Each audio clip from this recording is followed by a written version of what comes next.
Avis vascular centre మన దేశంలోనే the best varicose vein hospital. Pacific మహాసముద్రంలో ఏర్పడిన అత్యంత తీవ్రమైన డాల్ఫిన్ టైఫూన్ చైనా తూర్పు తీరాన్ని అతలాకుతలం చేస్తోంది.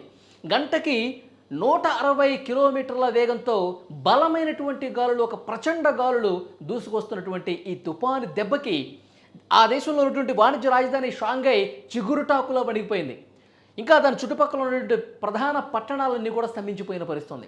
చైనా ప్రభుత్వం ఇప్పటికే బ్లూ అలర్ట్ జారీ చేసి సహాయక చర్యలను ముమ్మరం చేసినటువంటి పరిస్థితి. ఒకసారి మీరు స్క్రీన్ మీద దృశ్యాలు చూస్తుంటే ఆ తుఫాను దెబ్బకి అక్కడ లోకల్గా ఉన్నటువంటి ప్రాంతాలు పూర్తిగా ఏ విధంగా జలమీగిపోయాయి, ఎంత బలమైనటువంటి గాలులు వీస్తున్నాయి, అక్కడ ఉన్నటువంటి ఆ వ్యాపార సముదాయాలన్నీ కూడా ఏ విధంగా మూతపడ్డాయో చాలా క్లియర్గా కనిపిస్తోంది.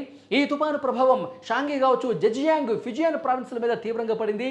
ముందు జాగ్రత్త చర్యగా షాంఘైలోని హాంకియాబో, పుడాంగ్ అంతర్జాతీయ విమానాశ్రయాల్లో ఆదివారం నాటికి అంటే నిన్నటికి 1300కు పైగా విమాన సర్వీసులను రద్దు చేశారంటే ఈ బలమైన తుఫాను, ఈ డాల్ఫిన్ తుఫాను తీవ్రత ఏ స్థాయిలో ఉందో అర్థం చేసుకోవచ్చు.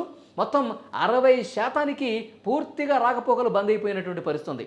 ప్రయాణికులు తీవ్రంగా ఇబ్బంది పడుతున్నారు. ఎందుకంటే ముందుగా షెడ్యూల్ చేసుకుని ఉంటారు పలానా ప్రాంతానికి వెళ్ళాలని, వ్యాపార ఫలితం కావచ్చు, ఆరోగ్య సమస్యలు కావచ్చు, ఇంకా ఏదైనా వాళ్ళు ప్రయాణం చాలా వెళ్ళాలనుకుంటారు. కానీ ఒక్కసారిగా వచ్చినటువంటి బలమైన తుఫాను వల్ల అందరూ కూడా చాలామంది ఎయిర్పోర్ట్లోని ఉండిపోయారు, చాలామంది ఇళ్లలోని ఉండిపోయి బయటకు రాలేనటువంటి పరిస్థితి ఉంది. మరోవైపు ఓడరేవులు కూడా పూర్తిగా అక్కడ ప్రమాద హెచ్చరికలు జారీ చేయడంతో అటు వెళ్ళలేనటువంటి పరిస్థితి ఉంది. ఇటు రైళ్లు, పడవలు అన్నీ కూడా ఆపేశారు.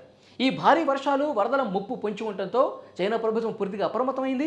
జెజియాంగ్ ప్రావిన్స్లో తైజౌ నగరం, షాంఘై పరిసర లోతట్టు ప్రాంతాల నుంచి సుమారు 4 లక్షల మంది, దాదాపు 4 లక్షల మందిని సురక్షిత ప్రాంతాలు తరలించారంటే ఇదంతా ఈ తుఫాను ఏ స్థాయిలో ఉందో దీని తీవ్రత అర్థమవుతుంది.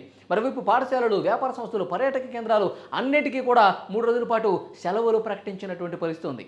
చైనా తీరాన్ని తాగటానికి ముందే ఈ డాల్ఫిన్ తుఫాను జపాన్లోని ఒకినావా దీవులు, తైవాన్ ఉత్తర ప్రాంతాల్లో కుండపోత వర్షాలతో బీభత్సం సృష్టించింది. ఇది చైనా రావడానికి ముందే జపాన్ని ఒక కుదిపేసి ఇప్పుడు చైనాకి ఎంటర్ అయినటువంటి పరిస్థితి.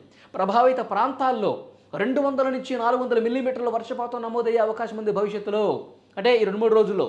ఈ దశాబ్దంలోనే ఇది అత్యంత ప్రమాదకరమైనటువంటి తుఫానుల్లో ఒకటిగా పరిణమించే ప్రమాదం ఉందని చైనా వాతావరణ కేంద్రం తీవ్ర హెచ్చరికలు జారీ చేసింది.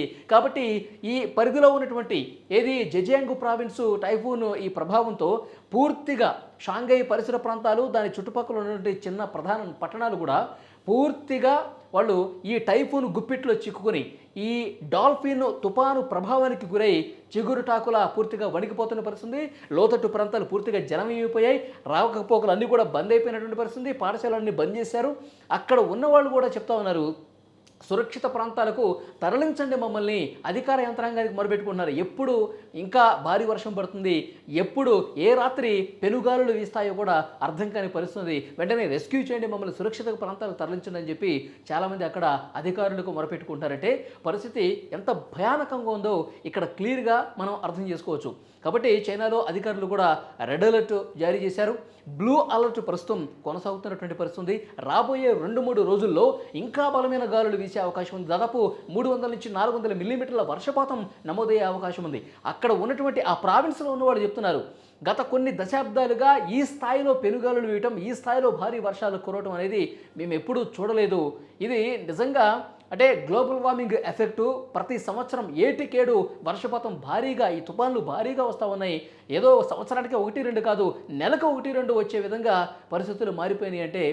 అంటే ఈ ఎఫెక్ట్ అనేది ఏ స్థాయిలో ఉందో అర్థమవుతుంది. కాబట్టి అక్కడ స్థానిక ప్రజానీకాన్ని దాదాపు 4 లక్షల మందిని సురక్షిత ప్రాంతాలకు తరలించారంటే షాంఘై పరిసర ప్రాంతాల్లో అక్కడ సిచ్యువేషన్ ఎంత భయంకరంగా అర్థమవుతుంది. విజువల్స్ చూస్తుంటే మీకు అర్థమవుతుంది. ఆ గాలులు కావచ్చు, వాళ్ళు బయటికి రాలేనటువంటి పరిస్థితులు కావచ్చు, అక్కడ పూర్తిగా అన్ని బంద్ చేసేసుకుని ఆకాశం పూర్తిగా చీకటి పడిపోయి ఒక్కసారిగా పెనుగాలులు, భారీ వర్షంతో వాళ్ళందరూ కూడా భయపడే పరిస్థితి ఉంది. మరొక 2-3 రోజుల పాటు సిచ్యువేషన్ ఇదే విధంగా ఉంటుంది.